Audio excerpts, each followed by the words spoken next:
gaming is concerned. So a lot of excitement, a lot of fun, and the most important thing now that I'm going to do is to invite one person. Otherwise, that gentleman is like a family. I can say, you know, may I invite President NASSCOM to come up on the stage, but that's not enough. And why I'm saying this is important for this generation to know. Here is one gentleman who has defined what Andhra Pradesh is today. The IT policy of Andhra Pradesh was written by this gentleman. The e-governance, any technology adaptation in Government of India across states that we see today, this gentleman is responsible for that. As I was mentioning about Andhra Pradesh, when Chandrababu Naidu was the CM, see, I was about to say CEO. I mean, we need that kind of a CM, right? He dedicated a road in this gentleman's name. 3 major policies of Government of India was drafted by this gentleman. A former IT Secretary, Government of India, a former Telecom Secretary, Government of India. Ladies and gentlemen, please put your hands together for Mr. R. Chandrashekhar, President NASSCOM.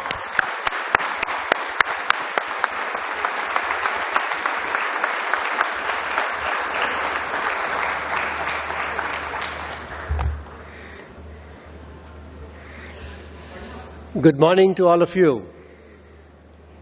It's great to feel the excitement, the energy, and the passion here. And I was not referring to the music or to your clapping, but to each one of you, to the kind of energy that you radiate. All of you who are in the field of technology, who are living technology, breathing technology, driving technology, having fun while doing it, enabling others to have fun while using it. I think that is what creates this entire energy and motive force here. In a field which is changing rapidly, where new technologies come literally by the quarter, this revolution has been a little slow in coming, but it's come, and now the time for it to really take off has arrived. As Rajiv was mentioning, the journey started quite some time back, and it has taken a while to build the momentum, which is a little surprising when you consider the fact that India has one of the most powerful IT industries anywhere in the world. India has one of the most powerful film and entertainment industry anywhere in the world. So it's a little bit of a mystery why this was so late in coming, but it's come, and that's the important thing. And today it comes at a time when the industry is also at a very different point, where we are moving away from services and a global spread in terms of service delivery capability, and we are focusing on products and IP and value creation, and delivering value, not services, to the clients. And the gaming industry is about products, it's about IP, and it's a fusion. It's about bringing about a fusion of many of the things which we are already very strong in: IT, entertainment, and bringing out animation and visual effects, which today define the entire entertainment industry. But it's not just entertainment; it's also permeating a lot of other areas, and this is where it becomes really, really significant, because we are at a point in the country where we're also looking at a digital revolution. We're looking at a digital India. But before I come to that, I would like to first compliment all those who have actually led this whole revolution, who have stuck it out, who have braved periods when people were struggling alone, the start of the caravan, as Rajiv had said. And all of them who have today become the leaders. This is a segment where, you know, the people in their 40s are regarded as the elder statesmen of the industry, and today the third generation is driving it. And in this dress, I am arguably the most formally dressed in this forum as well. But I think 18 years it has taken, and now we are at the inflection point. We've reached a point where 50 games every year get introduced from the country, where we've added over the last 3 years nearly 100 companies and studios in the country. And today we expect to have a revenue of around $230 million. In fact, some of the recent studies actually put the number slightly higher. And we have more than 200 studios as of today. And we have nearly 90,000 professionals working in the area, which is growing at 20%. So the number of studios has been growing at 40%. The number of professionals has been growing at 20%. And as according to some of the recent studies, we are now ranked at number 21 in the world. Of course, the US is currently number 1, and it has a hugely bigger market of almost $20 billion. So we have the potential, and there's plenty of room to grow.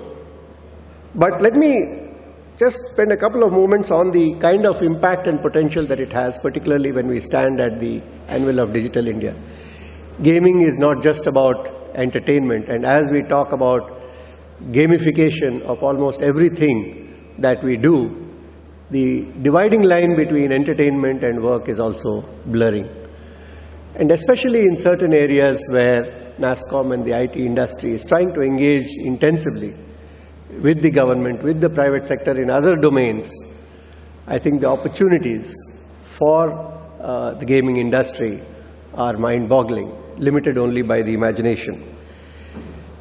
Take education, take skilling, take the National Digital Literacy Mission. Each of these are giant programs within the country.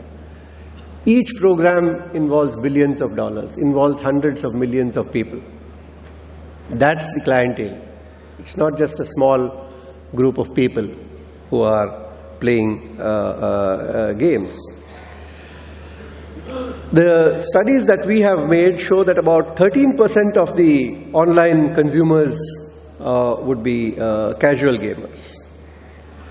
And a lot of the mobile and social networking sites have introduced games for housewives, elderly citizens. So it's touching every segment of the population.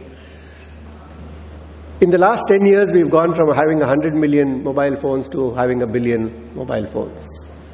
We've gone from having practically a negligible percentage of smartphones to today having 15%, and over the next 2-3 years, people are projecting that we'll probably reach as much as 50 to 60%. So there's really an entire population which has just got introduced to the wonders of technology and to the fascinating world that it offers, whether it is entertainment or work or employment. And that is waiting for people like you to make that journey not only profitable but good fun as well.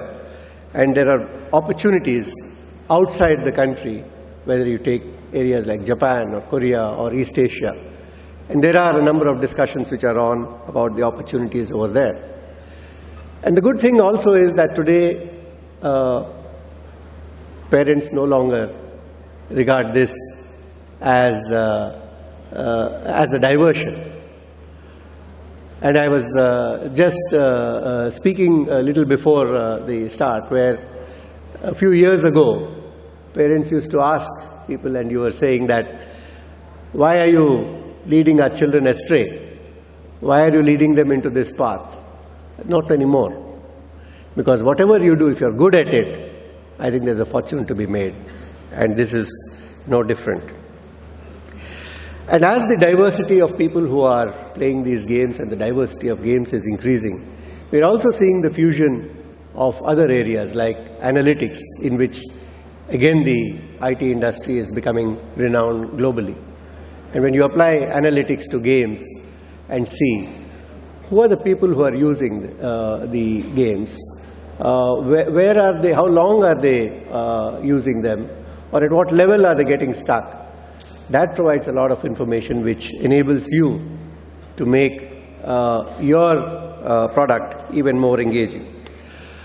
Well, this is just a welcome. I don't want to take too much of your time. Let me just say that this is an industry which has arrived at an inflection point. We are pretty confident that the journey from now on is going to be even more exciting. We are going to see exponential growth. We are going to see a penetration and permeation into every other sector. And from NASSCOM, we are going to do everything we can to help that journey and to help connect this industry to every other segment where it can make an impact. Areas like I mentioned, education, skilling, digital literacy, and so on. The conference has grown, doubled every year. Today, as you can see, there's only standing room, and we've had real difficulty in accommodating everybody. We have 5 tracks and 70 speakers, a growing number of sponsors. I would like to welcome all of them. I'd also like to welcome our keynote speaker, Mr. Bob Bates, and all the panelists and all the participants. So once again, welcome, and welcome to all of you to this event. Thank you.